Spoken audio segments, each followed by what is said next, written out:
Good afternoon. This is Brian Perkins doing my video discussion for conflict resolution for program management 692.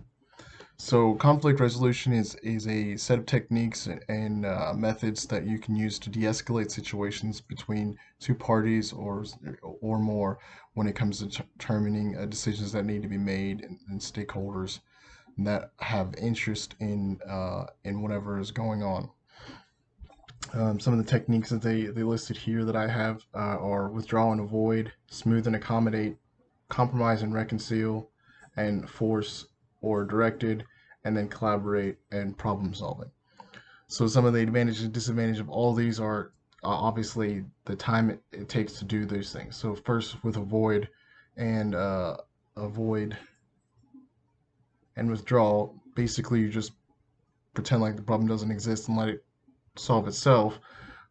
This gives you kind of some advantages in the fact that it gives you time to work on other parts of the project or other issues that you may have, and then you can come circle back and see if the problem's resolved. I'd say this is not necessarily the best option. It just depends on the situation because it could cause things to get worse, and it could make it seem like you just don't care. So there's that. Smooth and accommodate. This is where you kind of look for commonalities, and you kind of try to patch things over with the parties to kind of get them to work together. It's kind of like compromise and then problem solving in a sense, where you're all trying to get to the common goal and get through that. Then last one, force and direct. That's basically where you listen to both sides and then you make a decision, an executive decision. You're going to go with one party's choice or the other. Um, this has advantages. It's extremely fast and efficient. However, it could lead to more of difficulties down the road because the other party may become disenfranchised and feel that they need to they're just going to fight you on everything.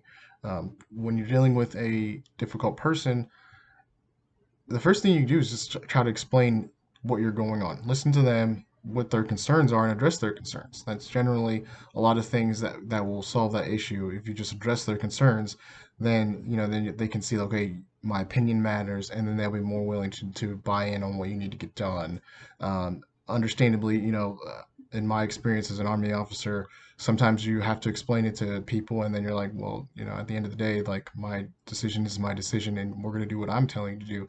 However, I will give you that opportunity, and I'll explain why we're doing it, and why we have to do it this way. And I'll be more than willing to consider your suggestions, but at the end of the day, the decision's mine because the responsibility ultimately falls on me. So you can take that into consideration with that. So